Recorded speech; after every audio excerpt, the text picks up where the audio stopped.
Hello, and welcome to episode 20 of the Lost Decades podcast. We are covering the years 1480 to 1450 Ooh, BC.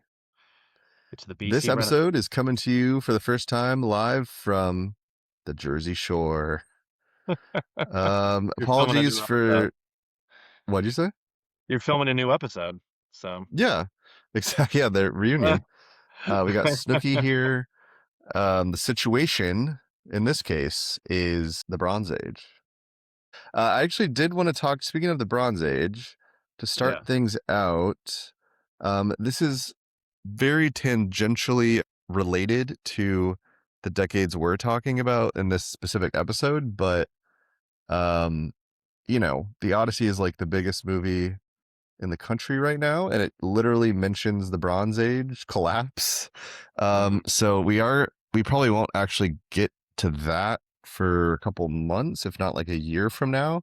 Um, so I won't go too much into that, but I just wanted to talk about some interesting stuff I learned about sort of everything related to the Odyssey. So the first thing is that we all know that the Odyssey follows Odysseus trying to get home after the Trojan War, but the book that's based on the Trojan War isn't called, it's not called like Troy or like Trojan or something. What is it called, Andrew? What's the book called? Iliad? The Iliad. So the Yeah. reason Iliad? Yeah. why is that apparently Troy is actually the region. So Troy is like an entire region, and then the city itself is called Ilion. So Hmm. that's why it's the Iliad, which is kind of weird because like in the Odyssey movie and all this stuff, you always hear people talking about Troy, but that's actually like the region, which is weird. Um, so I guess the way the names came about, first of all, basically the reason we know anything about Troy or that whole area at all, which we know very little about, is because of Hittite records, which makes sense because they're in hmm Anatolia. But I guess the original term for Troy was Tariusa, and then Ilion was Wilusa. So I don't know how language somehow makes that turn into Ilion, but the Greek mythological reason was that there's this guy King Tros, and he's a mythical ruler who allegedly founded like the nation of Troy, and then the people are called Trojans, and then there's this other king who is his son, who is King Ilus, and he Hmm. gave the city his name. But it's funny how like a area can just have a name for some unrelated reason, but then somehow mythology always makes it usually ends up being like there was some king, some mythical Oh, yeah. I king mean, who even named it. like Rome, isn't it named after like Romulus? Like one of they have Right. the same thing of the two brothers who like drink from the wolf's. The wolf. It's true. It's similar. But And also yeah. speaking of that, apparently Virgil, I think it was like Augustus, like so way later in like hmm in Greece, Augustus like wanted to like make Rome seem like more powerful. I forget his exact reasoning, but he wanted Virgil to write like their version of the Iliad. So he like took the Iliad and then like made his own like spin on it. So it's called the Aeneid. And Huh. apparently there's this guy like Aeneas who's like in Troy and like after the war. So he's actually a Trojan. So instead of being a Okay. Greek, sorry, so it's not Greece, it's Rome. Sorry, but they essentially like they say that this guy Aeneid like travels and like he founds Rome, or he has some part to play in like founding Rome. And so they kind of like weirdly, instead of connecting themselves to like the ancient Greeks, they connect themselves with like the Trojans. So Oh, it's kind of weird. interesting. Yeah. Definitely doesn't seem to be like based in fact as far as I know, but in weird connection. Um, and as if you saw the movie The Odyssey, they actually mention this, but it does seem like the actual reason for, if there, we don't really know if there's a war, but if there was or any sort of a battle there, it was probably more about trade routes, and like because Troy's right on this like strategic Yeah. bottleneck where it goes into this like sea of Marmara, and then Yeah, it is goes that into the the Black Sea and Bosphorus stuff. Strait? Is that what that one is, or no? Is that the one Yeah, where Constantinople is? I think that's technically where Constantinople is, but it's that same general area, Yeah. and so it seems like that would be like more the obviously instead of Helen being kidnapped, probably wasn't the main reason. um, but Which they kind of basically, address in the movie too, right? That they say that, yeah, like they literally say that. Yeah, they're like, yeah, it was just trade routes. And so what's interesting though is that like all this kind of stuff, even though it's kind of made up, it is based in like some amount of history. Like obviously, um, like Odysseus and all, the story itself is taking place during like right before the Bronze Age collapse. And then like Homer is writing in like 800 BC, like so like way after that all happens. mhm. But it does seem like back in like 1200 BC. So again, we're ahead of our Yeah. podcast, but that's when the Mycenaean Greeks were apparently going into Anatolia and were like taking over. And they'd been there for a while, but like like this around like So are 1183 apparently is when they think it happened. And that was when it seems like that was kind of like the final blow. And then they really started like controlling that area in well, and I was Anatolia. curious too because is Troy considered, at least even in the story or whatever, like ethnically Greek, or are they more Anatolian? I don't mean physical They're location, but different. like their Yeah, they're culture. definitely Yeah. not supposed to be Greek. Yeah, Okay. I think they're technically it's like Walusan or something. I forget the Okay. term, but they're essentially like more closely like they're almost like Hittites. They're like similar Oh, to the okay. Hittites. I That think they makes sense. spoke like a similar language. And then I think after this happens, then there is like a group of Greeks. I think the Ionians start like colonizing basically Western Anatolia, and so it will become a part of like what is like thought of as like ancient Greece. Oh, But no, I yeah, in get the what you early mean part, because I know that's yeah, kinda like the stuff with getting even more ahead, like with Persia and all that, that Greece controlled a lot of this western flank of Anatolia. yeah, yeah. I won't get too far into it, but I'm excited when we actually get to that later time because I was learning a lot about like the groups of Greeks. There's like the Ionians and the Dorians and the Achaeans. I think that is the thing is in the Odyssey they never say the Greeks. They were called the Achaeans. Well, I guess that makes sense. Um, and yeah, I just Yeah, thought it's yeah, cool Greece because wasn't much of a thing, right, back then? Like, and I knew they weren't united, I just mean even, like, it's kind of like how, the city states in Italy weren't always I mean, I could be wrong about this, but they weren't yeah, considered yeah. Italian, they were like, "No, I'm Florentine," or I'm No, you're right. yeah, they Yeah. weren't like, "Oh, I'm Italian." Like Definitely, yeah. It's similar, yeah, like, um, so apparently, yeah, like, the Achaean, like, expedition, like, whatever, like, let's say that the Trojan War really happens, like, those groups, like, it would have been more just, like, treaties or, like, agreements between these, like, local, like, kings and stuff. They wouldn't have really seen themselves as, like, super connected. I think they spoke, like, a yeah. similar language, um but yeah, there is, a historical record of the Trojan War. Like the city now is called Hisarlik. They're like 99% sure that was Troy, or I guess Ilion. So it's it's weird because even when you read about things online, they're like they think this was Troy, and I'm like, well, Troy was Yeah. apparently the region. So I don't know. Um, but yeah, it was. They basically don't think that even if there was this war, it wasn't like the obviously the main reason that like the Bronze Age collapsed, but it was a Okay. part of it. Like basically it just seems like there's all this chaos happening. There's like some sort of climate change. There's like earthquakes and like um mass migration because of that, like causing all this chaos. And Oh, wait, then so the Bronze Age collapse wasn't just the degradation of Zeus's law? It wasn't just you forget somebody get these beggars out of here.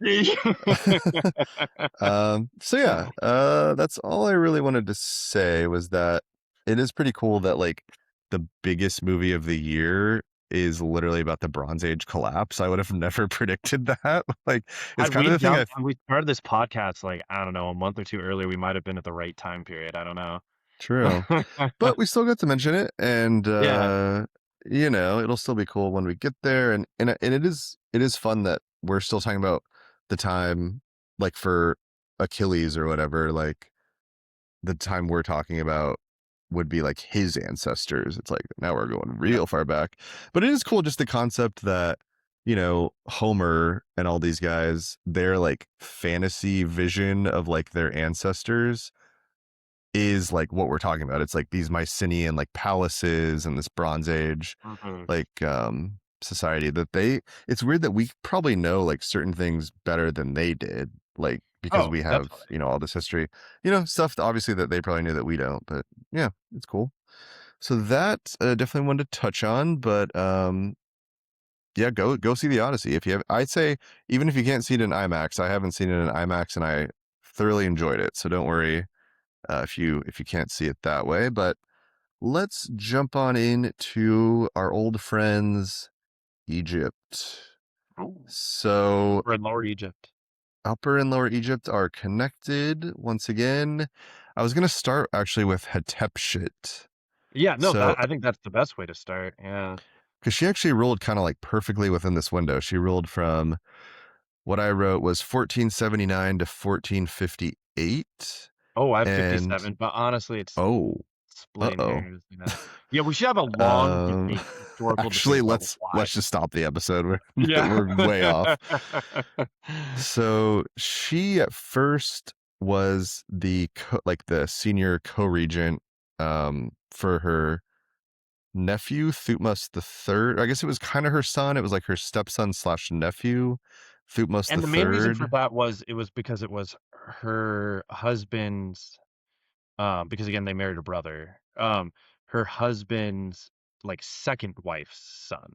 So, but Right, that she right. was the primary wife, that's why she got to take over, because well, not take over, I mean, we'll get to that, but what I mean is that's why she was considered regent and not Thutmose III's mother, because she was the Mm, 2nd wife, not the primary. okay. Yeah, and I guess they called like so Thutmose would have been like the junior co-regent, and that's the Horus, and then Hatshepsut's the senior, and they called that Osiris. And Hmm. she even wore like the fake beard in her official imagery. But that doesn't seem like she actually wore it in Well, real and yeah, the life. It's thing just I more in heard is the that in the art. she in the art and stuff, she had the fake beard and all of that, but I heard that when she just presented herself, she didn't have the fake beard and stuff. Right. Yeah, She yeah. didn't, like, cross-dress in the sense that she was, like, trying to No. hide that she was a woman. She was proud to be a woman, but knew that because it was a male-centric thing, all of the statues, all of the epitaphs and everything needed to portray her as a man. Hmm. And then she interestingly, one big thing she did was send a trading expedition through the Red Sea to the That's pretty land cool. of Punt. Yeah, I kept Um, seeing that too. Because do you have it there where mhm. Punt is?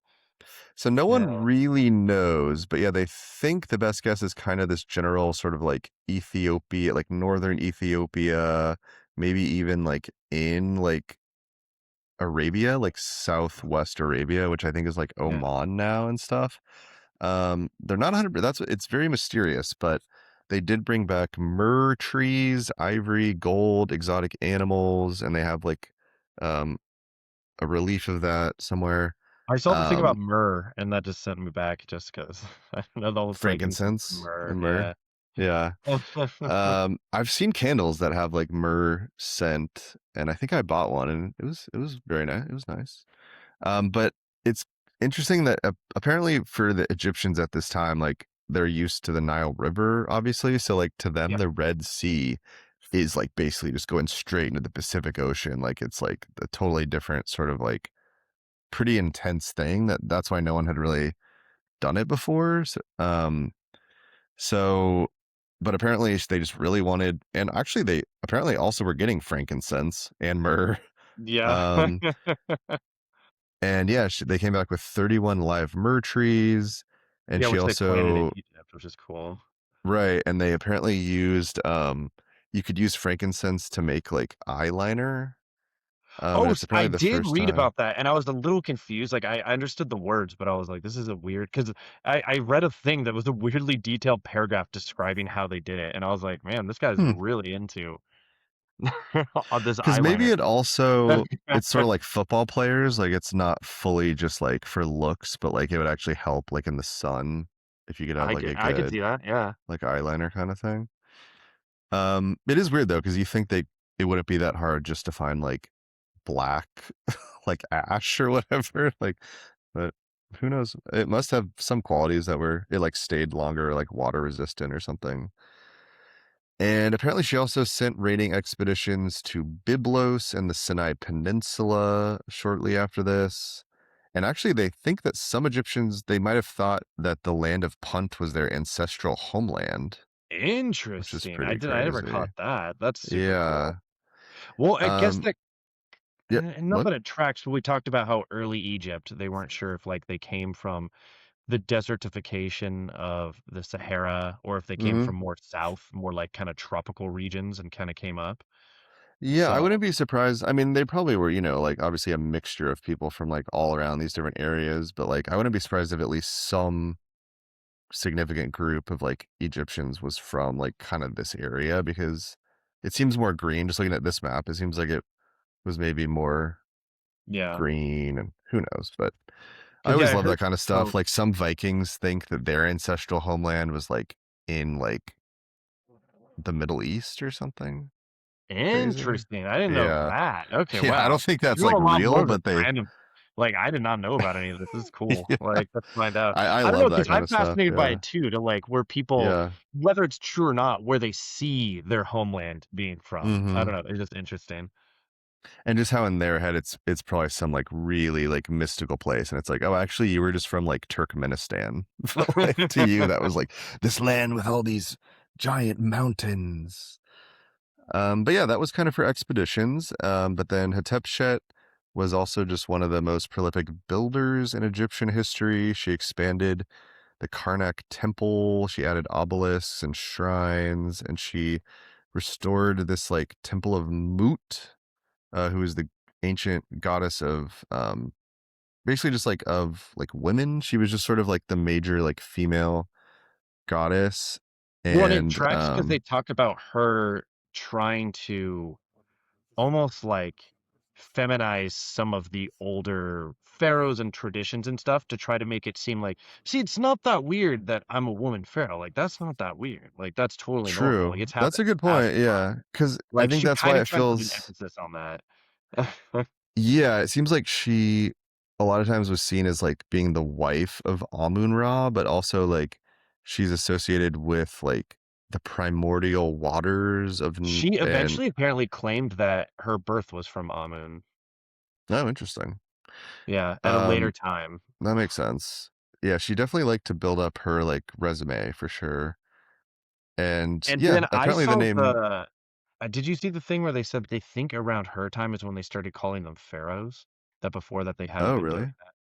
'Cause it was kind of like Ph Pharaoh or I can't remember the original Pharaoh. word, but it essentially just means, like, noble family or, like, royal family, not depicting any It particular means one. like I know that yeah, Pharaoh. Oh, that makes sense because I had read that Pharaoh means like the the palace, like, it meant the literal, like, palace itself was called, like, the But pharaoh? so they said it used to be used as, like, a term for just any noble family, but then she was kind of pushing the term as, Mm. no, like, it's the royal family, like, it's Hmm, that's who the pharaoh is, and then she's the pharaoh, and they that said is that interesting. It'd be yeah. like if, like, we used to just call it, like, the Senate, and then all of a sudden he's like, "No, I am the Senate," like, Yeah. "I am, like, everything." No, I get what you mean, and then the Interesting. term just becomes like, oh, instead of president, they just call him "I'm the Senate, like Senate." that. Right. No, the way that, like, rulers like, the term for rulers is always interesting, how it's just, like Mhm. even, like, the term like, the original term for emperor just meant that you were, like, an imperator, like, you were supposed to just be, like, a general. Well, hey, it's like the whole thing about where dictator came from. Right. It is funny, I was thinking about this the other day, actually, because I was, like, wanting to, like, dictate something into my phone, and I was like, "Oh my god, I'm a dictator." So yeah, going back to Hatshepsut, apparently, so actually, real quick, the goddess Mut, I just thought it was like so that was literally the name for mother in English Huh. or in Egyptian was Mut. She also built the temple of Pakhet, and Packet was apparently sort of the combination of Bast and Sekhmet, so it's almost like Bekhmet sort of thing. And they were both apparently weirdly lioness war goddesses. And she basically was just like, oh, like they're basically the same. We're just going to combine them into like one I mean, god, they make it did that make with it easier. Amun-Ra. It's just funny how I'm Yeah, noticing more and more that they just start combining gods. They're like, "Yeah, whatever." yeah. They're like, should we call it Bekhmet or Sost? And it's like, oh, definitely Bekhmet. Um, Yeah, so, other But interesting thing about that was that I guess much later the Greeks kinda see her as, similar to their goddess of Artemis, who's, like, the goddess of hunting. hmm. 'Cause, yeah, I was gonna say one of the things that I thought was interesting is how well, 2, was one that she focused way more on peace and economy, which is good. It's just funny that we're so like the one female ruler, like, focuses on that, whereas I swear all the Mhm. male rulers are like, "Expansion, war, like, that's what we want," and then the female is like, actually, what if we just did, like, trade? What if we, like, economically prospered and we just kinda expanded that way?" Right. Why would we wanna do that? Don't we just wanna, like, kill a bunch of people? That'd be way more fun. And then, Um, that she perpetuated because it'll come up for the next guy, that's why I wanna mhm. mention it. She perpetuated the whole idea of, like, yeah, the whole, like, the Levant and, like, Canaan area is just more of a buffer zone, like, I don't really care what happens up there. Interesting, yeah, because we are gonna see the next ruler is Which gonna has get more that's the reason I wanna bring involved. that up because Right, the next right. ruler just has a different No, that's a policy. good point. I hadn't thought about that because yeah, it is like we keep hearing about all these wars and battles, and it's like for her sort of reign, it really is like, oh yeah, she's building stuff. She's like going on these like explorations and like expeditions and like yeah, like gathering like rare like resources and stuff. Uh-huh. That's cool. No, she just it basically seems like she was kind of people think of her as the first great woman in history that we know about. Yeah. So like we've heard about other women obviously, but in terms of like really like significantly like powerful woman, she's kind of the first, which is pretty And cool, they just like kinda in say the whole she's the world. first, like and this is kind of like a almost like the true Scotsman fallacy or whatever, but, like, she was the first, like, true female pharaoh, even though we've talked about it Mm, before that we've mm-hmm, had others, but, like, the other ones were either, like, the country was split or, like, she was the last one of a dying dynasty before, like, everything collapsed. Like, whereas this is the first one where, like, they're at their peak. Nothing is going wrong. And she's like, no, I'm Pharaoh. Like, I totally am. Like, I don't know. mm-hmm. She's technically like Yeah, the yeah, third, yeah. but she really stood out as, No, I remember because we had talked about yeah. that other woman Hmm. pharaoh, like Sekhmet or something like that, I'm even a going through my long notes time right now, but you ago. can keep talking. Yeah, I'm trying to It see was if a I long have. time ago. But yeah, Yeah. I remember we barely mentioned her because there was like we knew nothing about her. And looking back, maybe it's partially because they were trying to kind of like cover up that she even really existed. Because Yeah. that does happen with Hatshepsut, is that sort of once Thutmose III actually takes over and starts ruling, and then later with his son Amenhotep II, they both basically try their best to kind of remove Hatshepsut from a bunch of the records, but I think it probably was pretty hard. And I wonder if that was one of her goals. It seems like she did spend a lot of time like building up the temples and having things like she wrote like this denunciation of the Hyksos, like basically just being like the fucking Hyksos suck. Their whole, Well, whatever that's what I they're thought was they're funny is they talk about that Egypt tried to erase her, like, especially, Mhm. like, her, her stepson and all that, but clearly she had such an impact that the Mhm. Greeks remembered her and wrote about her, and that even Egypt now granted, this is way ahead, but Egypt, like, the one under Rome and all that, or sorry, the Mhm. one under, like, Alexander, like, the Greek Egypt, was writing about her Yeah, and being like, "Oh, yeah, she Ptolemaic. was, like, a great pharaoh, she did all this stuff." So, like, Huh. and that was even with their technology. It wasn't them doing archaeology or anything. She did so much that there was enough record that even when you defaced and destroyed all of her stuff, they were like, "Oh, no, no, she existed for sure. We know." That's cool. Oh, I Yeah. found it. Sobek Nefru, but it's so much longer ago. Yeah, Sobek Neferu. 1806 to 1802 BC. Yeah, Wow. But yeah, from I the remember we had like 13th nothing. dynasty. We knew like nothing about her, and she ruled for like 2 years or something. So Yeah, four, but might as no, well. 4 years. Yeah. Yeah.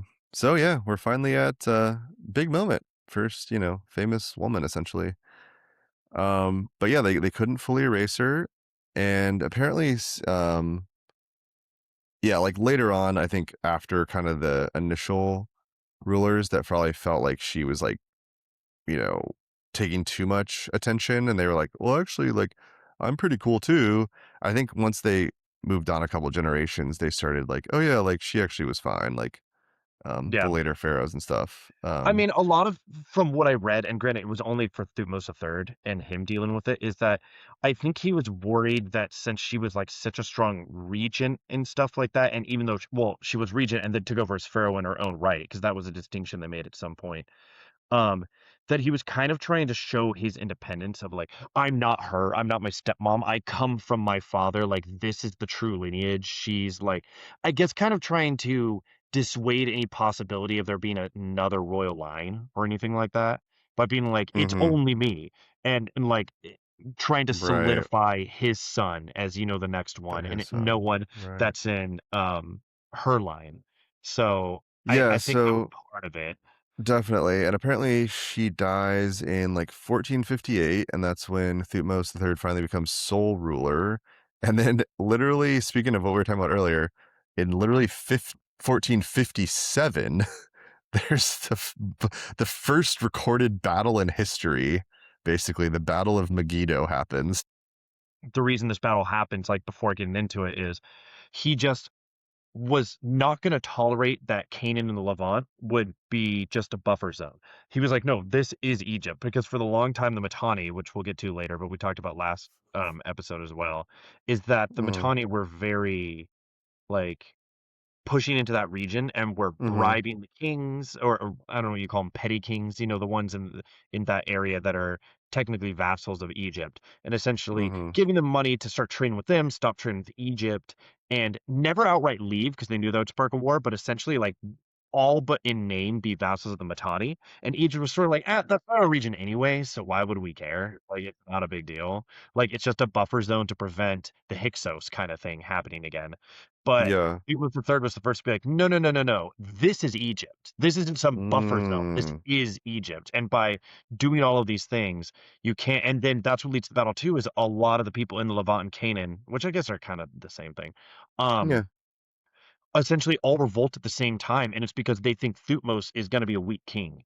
And it's funny how Oh. obviously wrong there, but they don't know much about him because Hatshepsut was so in charge, and she was so like, "Oh, we're all about just it's a buffer zone. We just want trade. We just want all this stuff. Like Mm-hmm. we're focused on economy." So when he took over, they're like, "If we revolt, they weren't even trying to attack Egypt. They just thought if they revolted, Egypt would be like, you know what? I don't care. It's not my problem," and that they could just leave. But they got Thutmose, who was like, "No, no, dude, I am a military genius. I've been trained in He's all this like, stuff. I'm not no, letting this happen." no, no, don't Yeah, do okay. Well, that. I mean, I finally finished that movie. Um, Oh, nice.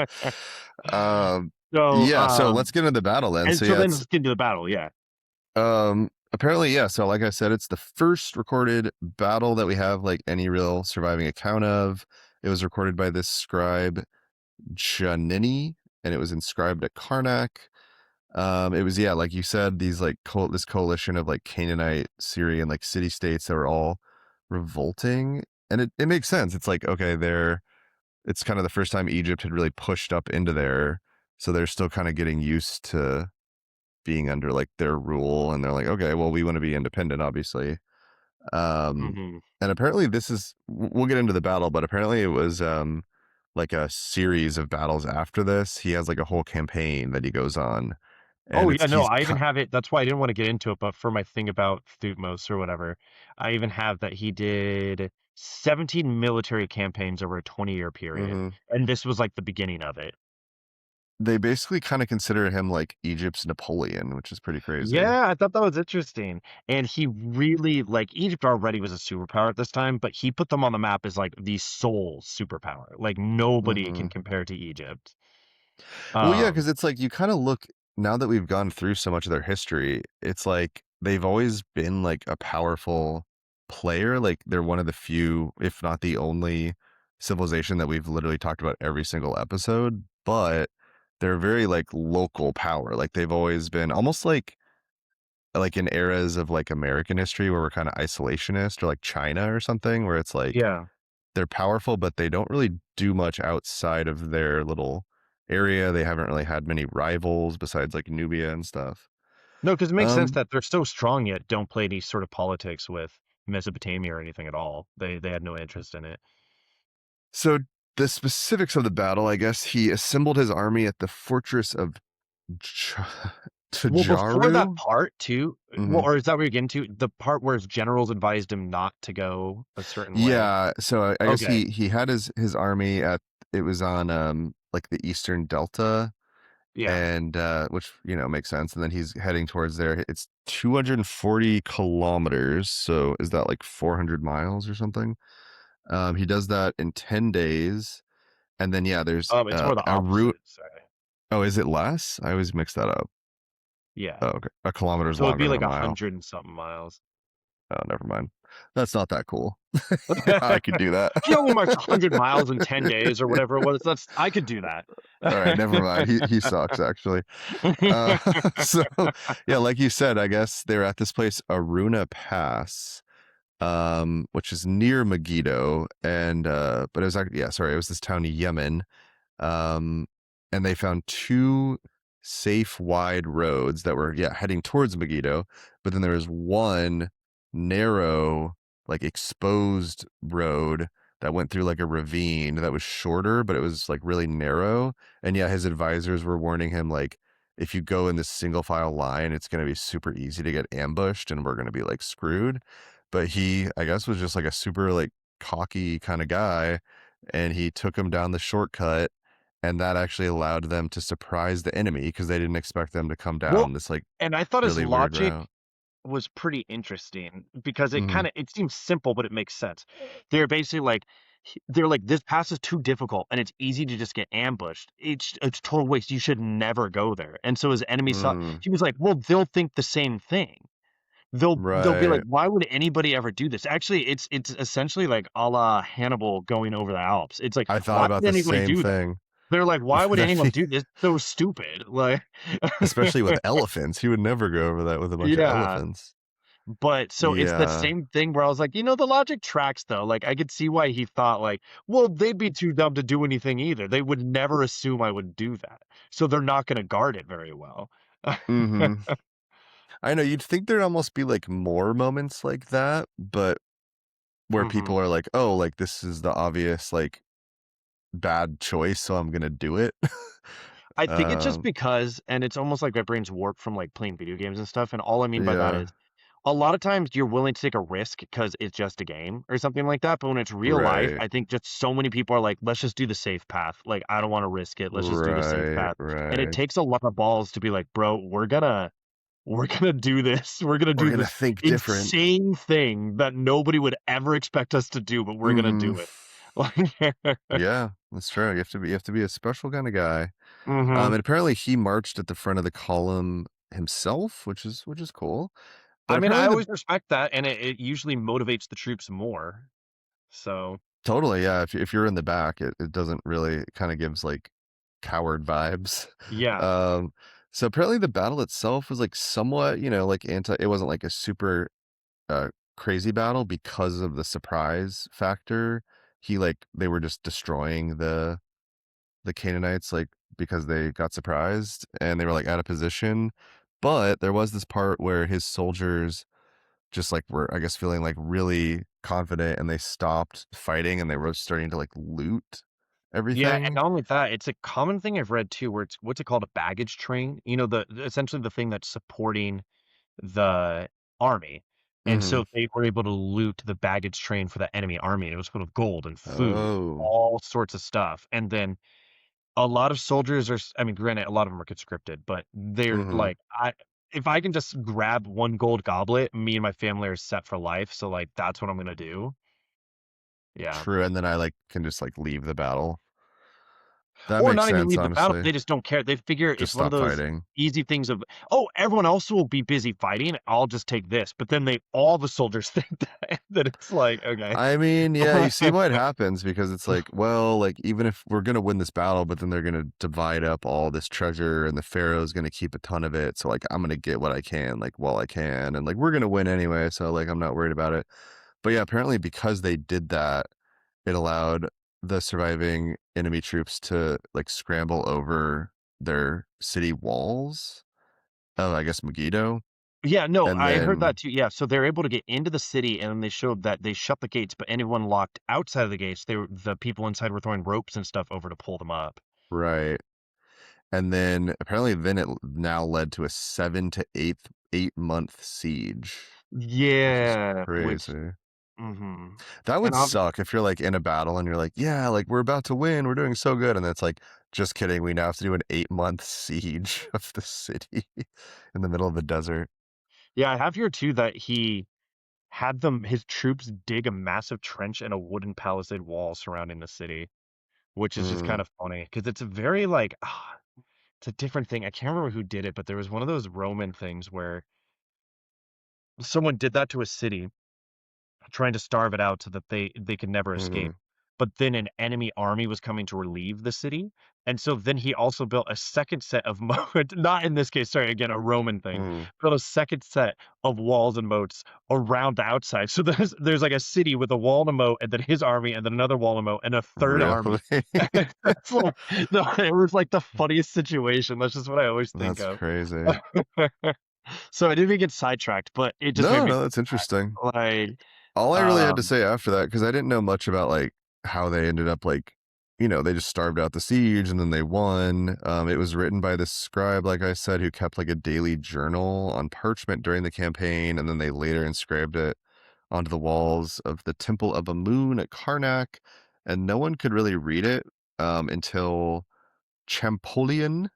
This guy Champollion deciphered the hieroglyphics in 1823. that he did the thing that we talk about that seems sensible, but is not that common back then, because the Persians and Assyrians do it later, where he essentially spared the lives of any of the kings and stuff who just surrendered and opened the gates to him. Mm, Like in this mm-hmm. case, like he got Megiddo, or and then a lot of the kings like swore loyalty and were like, "We're so sorry," and he instead of torturing them and killing them, basically was like, "All right, fine, just swear fealty to me and you guys are good," which made it easier for other cities and other kings and stuff to be like, okay, we do the same thing. Like we're gonna do the same thing because, like we said, these campaigns continued to other areas, and part of the reason Mm. he was more successful was because he didn't, try to make an example of Megiddo. He just was like, "It's fine. Like, I'm annoyed, but, like, whatever."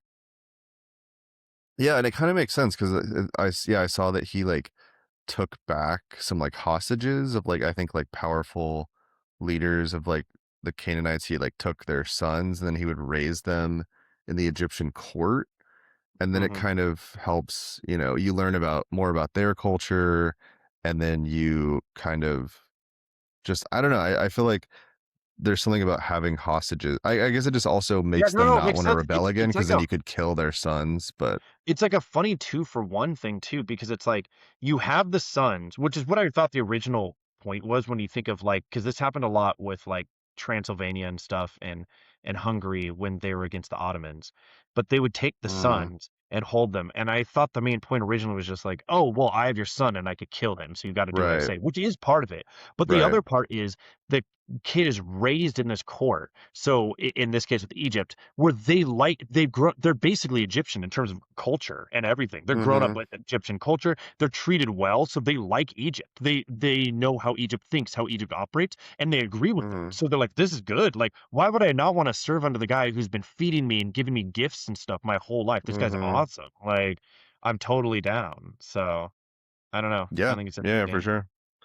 The last thing I thought was crazy was that Megiddo.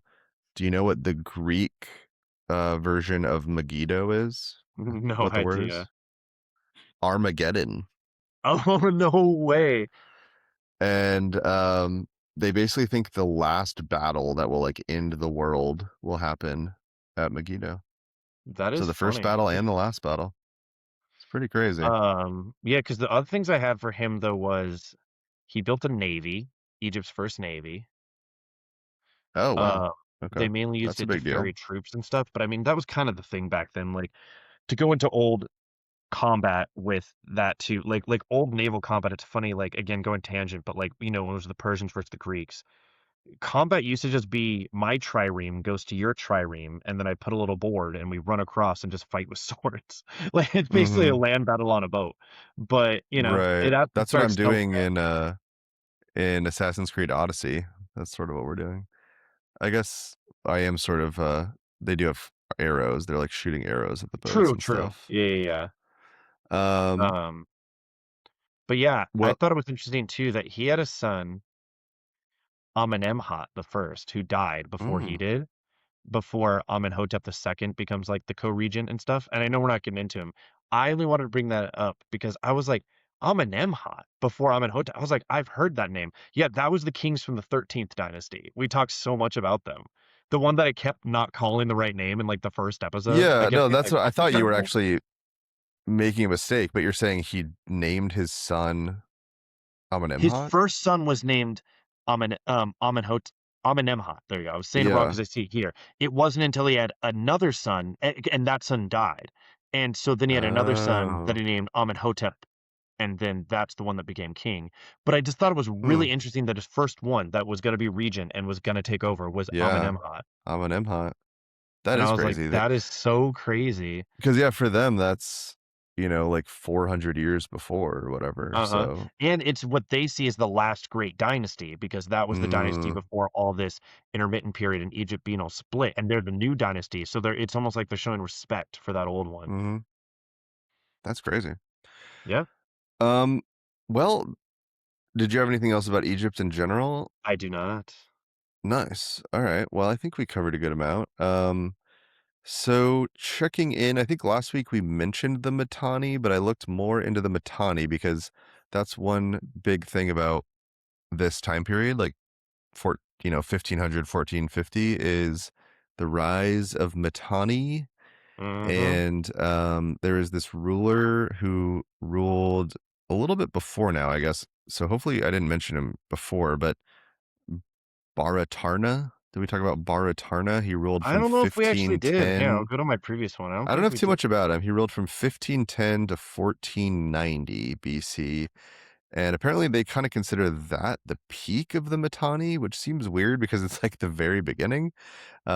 But he seems to, so first of all, the information about him is in the biography of Idrimi of Alalak, and Alalak later gets known as Aleppo. But I guess Batar Baratarna conquered that region of like Aleppo, like in Syria, and made Adjurmi his vassal.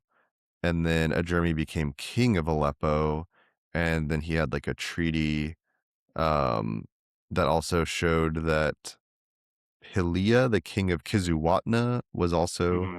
the vassal of Baratarna. So yeah, Mitanni's pretty powerful. Like, so on this map that we're looking at, it's like they would have actually kind of controlled like all the way up to like the top of the Mediterranean, Mm-hmm. where it shows Egypt, but really they would have kind of had that.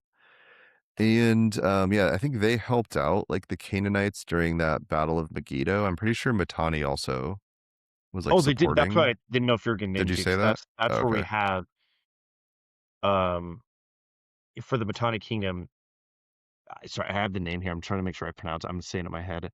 Shar, it's Sharsh Tatar, I think. Sharsh Tatar. Was the Um, king during the Battle of Megiddo? yeah. Oh, yeah, yeah, yeah. He was the one who was bribing the different ones and trying to be like, "Hey, you should break away. Oh, You should right, do all right. You this said stuff." that. Yeah, yeah, yeah. Yeah, So I and guess so this guy, just the last thing about him was that he apparently was probably ruling when it would have been Thutmose the first, and so he might have actually met him when he went up to the Euphrates River.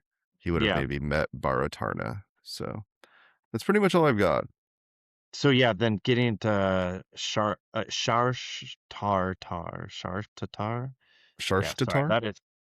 That is a it is a hard one to pronounce That's here. pretty rough. Yeah. I'm gonna send it to you in chat. just so you could like see Okay. what I mean. That's his name. Um, Yeah. but he's Shaush one of those Tatar. ones that sorry, what'd you say? What's the how do you pronounce it? I think it's Shaush Tatar. Shaush Tatar. Okay. Um, he's one of the ones that we're not sure exactly when he reigned, but we do know he was the one who was part of that battle. Now, whether he was Mhm. personally there, I don't think he was. It was more like he was the puppet master behind making that happen. Um, but so there wasn't too much about him when I was reading about him, but again, he was very interested in expanding the Mitanni. In fact, he's the one who got them almost to their peak. And what he was really upset about too, that I thought was interesting, was when um Egypt and Thutmose III was going around, and because we didn't talk too much about Thutmose's other campaigns, but he starts going to the Mitanni Mhm. regions and catching them off guard, and Mhm. taking different territory and pushing them out. And the Mitanni were kind of on the back leg for a lot of it. And part of the reason for that was Egypt was able to turn some of the Mitanni's vassals against them. And one of those is a very famous one, Ashur, and after Oh. the Mitanni stabilized themselves, he was very pissed. This guy, Sharsh Tatar, was pissed that Assyria did that. And so he went in and just sacked their capital and plundered the royal palace, took away their Hmm. gods and their statues, and basically humiliated them. And it kind of left a grudge that Asher wanted to deal with. But again, at this point, Hmm. it brought them completely into the fold where Asher was not seen as independent. They were just part of the Mitanni. They weren't even just vassals. They were just the Mitanni Empire. So, Interesting. That yeah, that really does make me think though, because it almost seems like, and obviously I have like the knowledge of like what's gonna happen, but it does sort of seem like if they hadn't done that, if they'd been a little bit more like chill and been like, okay, I understand why you would do that, like maybe yeah. Assyria wouldn't have become like independent eventually and become like so powerful because they wouldn't have had such a strong grudge and be like so mad that they like got, sacked and everything. Yeah, So because here's it's another thing he yeah. did that rubbed it in their face is he stole the legendary gold and silver doors of the Syrian palace, and then he brought it to his Hmm. own capital and set it up in his palace to show the permanent subjugation of Ashur. And I was like, yeah, that Wow. would piss them off. And also, Like, like, that's also, like, with the Mitanni being pretty, like, the new kids in town, like, they kind of came yeah. sort of out of nowhere.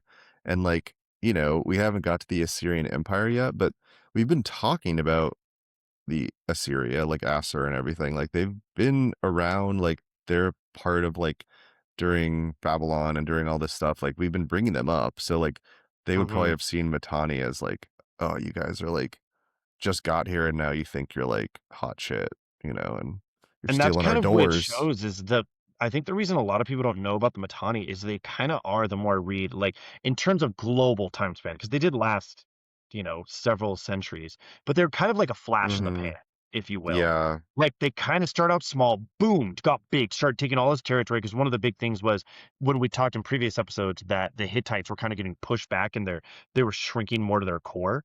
The Mitanni were absorbing all that territory. They're like, oh, this is all ours Right. now. This is all ours.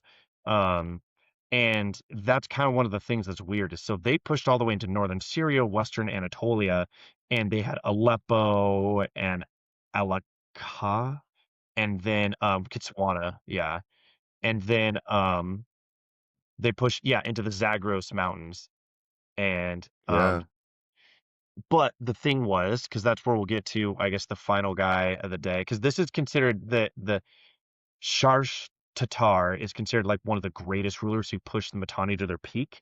But again, a lot of that territory, including like Aleppo and stuff, gets taken by Thutmose the Mm. third. And one of the reasons it's Mhm. confusing when we put it this way is because Thutmose, we talked about his full reign, but Thutmose technically reigns for, like 20 or 30 years past what we're talking about. So that's kind of why this guy was able to Mm. push it really far. And then as Thutmose's campaigns go farther, he kind of takes that territory He's gonna away from take it. Mitanni. Same with getting Interesting. to this next guy, Tudhalia the first Mhm. of the Hittites. Here, I'm gonna send it in chat again because Okay. you can help me with the names sometimes. Okay. Uh, So yeah, we're in the Hittites now. Yeah. well, because he's another contemporary of this guy. I So, think it's Tudhalia. Tudalia. Tudhalia. Okay. Tudhalia the first. He's the one who pulled the Hittites out of the Dark Age. Remember we talked about Hattusili and Marusili and how Mhm. they pushed it really far, but then there was constant assassinations and all that stuff, and Right. then kind of brought them back. And then it wasn't until one of the previous Hittite kings stabilized succession that they got the Mhm. Tudhalia. Um, Mhm. Why don't we just call him, like, T? yeah, T, whatever. Yeah. I Or feel bad Tud? because We can call him I Tud. one of the problems with doing the podcast, I guess, is I'm writing all these down and then like I Mhm. see the name, but I'm not reading it in my head. I'm not thinking about what it Yeah. sounds Yeah, like. I yeah, just see the totally. name and I'm like, oh, that guy. But let's just call him Tud. Let's call him Ted.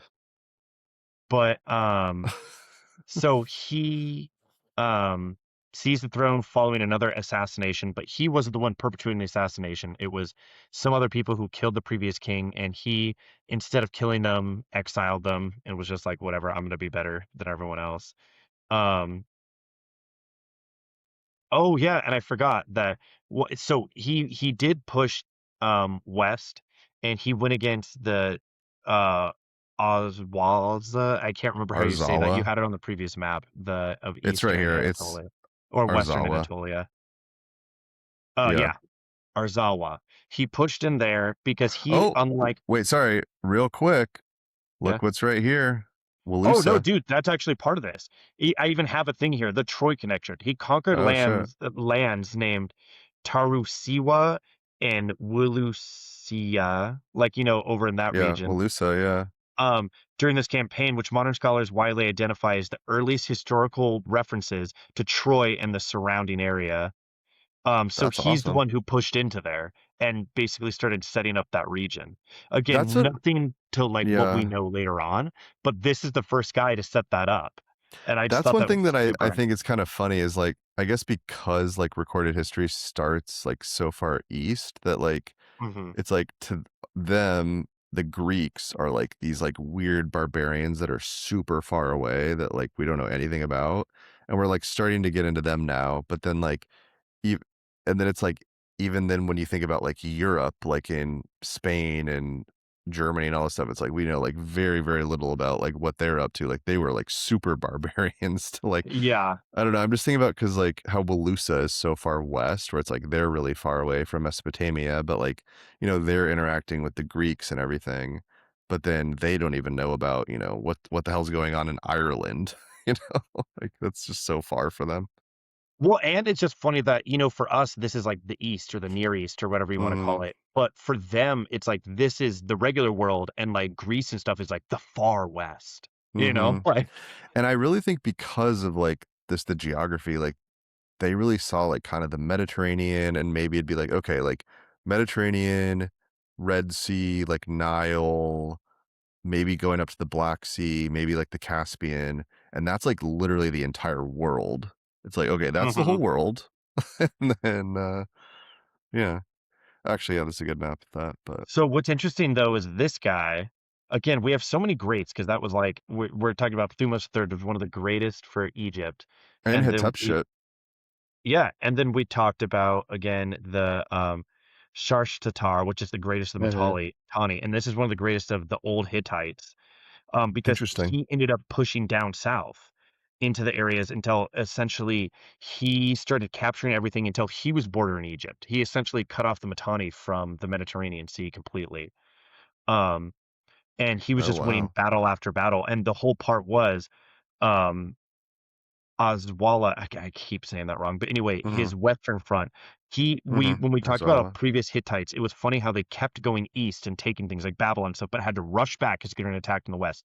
He was like, I'm not going to let that happen again. So he preemptively attacked the west and was like, I'm ready for you guys. Took them out, knocked them out of the equation, which scared the Mitanni to be like, oh crap. And so the Mitanni kind of pulled back and said, we're just going to be neutral now. And he was sort of like, no, I'm not going to be neutral though. And so he Mm. started pushing down. And so it's funny because he even captured uh Kitsuatna. Well, he Oh didn't wow. capture them per se. He pressured them to leave the Mitanni and become his vassal instead. They signed a treaty Okay. where they would swear Nice. their loyalty to the Hittites instead. Um, Wow. and he Dang, I'm switched. glad you because yeah, I somehow missed this, so that's cool. Yeah, and so he switched the balance of power back into his favor. Now, again, this could be kind of like we talked about pre-episode. We're not 100% sure when this guy lived. They don't know if he was a contemporary of Thutmose III and this Ashtatar guy, because some people think he Mhm. was, but some people think he might have come a little bit after them. So, Eh, yeah. we're covering them right now, so Yeah, no, no, no. but I just wanted to be open about that. yeah, Why you yeah, might not yeah. have noticed it because other places put him at like maybe 20 or 30 years later than what we're talking about. Wait, so are you saying it would be like, the Mitanni are getting powerful, then Thutmose III, like, later in his reign, like, takes back over the sort of, like, Mediterranean, like, area, like Kizuwata and stuff, but then is it after that, then this Hittite guy Yes. takes is Because then, like Egypt never fully conquers Kids they kind of just yeah, pacify them. And then yeah, this guy kind of gets them to sign on with the Hittites instead.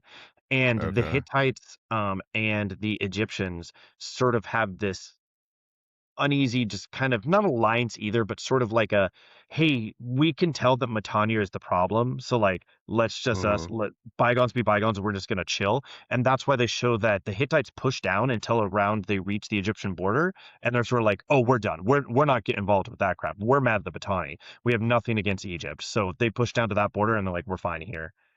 Um, okay. but Wow. yeah, I thought it was interesting, and so Yeah, and then aren't we gonna get not to give too many spoilers, but I think we're gonna get a big battle between the Hittites and the Egyptians coming up pretty soon. So Well, and that's what you're right, and that's what's nice about us talking about this because you can kind of see how when the Mitanni are there and there seems the bigger threat, Egypt and the Hittites aren't necessarily even allies, but they're sort of like, hey, we got bigger problems, we're gonna deal with this. But you can see how when the Mitanni start to shrink and get less impactful, that the Hittites and Egyptians start eyeing each other and being like, hey, maybe I want some of that. Like, you know. right. It really is. It's like so much the case of like victims of their own success, where it's like anyone Yeah. who gets really powerful, it's like if you get powerful really quickly, that's which is what keeps happening. It's like they're like, "Oh my god, like the Mitanni are so strong, like this is crazy." It's like they never last long. It's like, "Oh, just kidding." Like you it's like the tallest flower gets cut or whatever. Oh, Like no, not only that too, I know it's exactly what you mean, but dude, it just makes me think of like when we play Magic or whatever, whoever's like, "Oh, mhm. I summon an 8/8," and suddenly everyone else on the table is like, "I freaking hate that guy." And you're like, "I didn't even do anything." Yeah. And they're like, "No, no, no, no, no, dude, you're a problem." And Yeah. everyone else teams up against him. Yeah, you're like, Like, "Oh, Peter, like, actually, like, remember that time that I, like, picked you up from the gas station? Like, you're yeah, actually pretty chill, like, we should team up." Right? Yeah. Um, yeah, yeah. well, um, we're And that's almost all at I an actually had, hour. but we had a lot of greats. That's what I thought was interesting. Yeah. That's what I was saying because we talked before. Remember last week when we were like originally going to record, but we had too much going on. Um, how I was like, dude, there was so many notes because how is it the greatest Hittite king and the greatest Mhm. Mitanni king and the greatest Egyptian king are like all alive at the same time? It is crazy, but not only that, but, like, it's not like, that might be true, I guess, but I still feel like we're gonna about to get so many, like, super famous and, like, crazy kings, like, in the next, Oh, like, couple centuries. oh, you're totally right. What I meant is more for this time period because I'm Which saying they're yeah. super famous and powerful, but like besides Thutmose III, most people haven't heard of any of these guys. True, I mean, but, I like, didn't yeah, even know the Mitanni existed until we started doing this podcast. I'd never heard of them. same. I don't think most people probably have heard, so, yeah, we hope you, learned something about the Mitanni. It does seem like, yeah, we're kind of in this cool time period that no one really knows about where, like, there's, like, several, like, big, like, Bronze Age players, and I think we're about to, in a couple, maybe, like, 50 or 100 years, it'll be more like Egypt and, like, Mesopotamia are, like, getting really, like, really, really strong, and they're kinda crushing out these, like, other people. And then we're gonna get the collapse, which will kinda reset everything, but, But it yeah, is I'm super interesting to see excited. that we're getting consolidated major powers where it's like what we were talking about Yeah. before with so many fragmented tiny kingdoms. But now it's like when you look at it, the map's just covered by like 4 or 5 superpowers. Like that's it. Mhm. So and that's gonna get a little bit worse for what it's gonna the powers are gonna grow more and more. And there's this Mm. one specific battle between like this Egyptian pharaoh and the Hittites that I'm super excited to get to. I forget exactly when it happens, but it's within like 100 years from now, and I don't want to give too much away, but um, it's a cool story because it involves a lot of like there's like potential like marriage alliance, and there's like betrayal and all this stuff. So excited to get to that, and I don't know, maybe I'll find some more about the Odyssey. Maybe people are maybe tired of the Odyssey by next week, but I think um do you want to just do like 1450 to 1430, or what do you think? Sure, Like, that sounds good. I'll be honest, I haven't looked ahead in terms of, like, what dates are yeah. perfect for, like, lifespans and stuff to talk about, but So for now we sounds can good. say like 1430 or 1420, like Yeah, whichever one makes more whatever one sense. kinda fits. Cool, because I might mention a little more, like I said, about I looked into like the different groups of Greeks, and I looked up a little bit about Arzawa and the city of Ephesus. I'm just looking at stuff that I'm saving for next week. I think I saved some of it because it doesn't quite happen yet, but yeah, still a lot to come here on the Lost Decades podcast. I appreciate everyone being patient because I think there's been like a 10-day gap between the last episode, but this has just been a very busy summer for me. My sister's getting married, so I've just went, flying all around. But I'm back in a more stable situation now, so the episode should be back to normal, and you might get like the next episode only in like 3 days. Yeah. So look forward to that. And we're coming back with a nice over an hour long episode. This might actually be our longest episode we've ever done, technically, It's a very interesting but time period, this it episode. is, it is. 'Tis. And you know what else is interesting? Um, I don't know how I'm gonna drive I this was home. I was I don't gasping know where I'm too going early. with I this. didn't know what was gonna happen. You know, it's interesting that I can't do it. But you know what, guys? Get lost.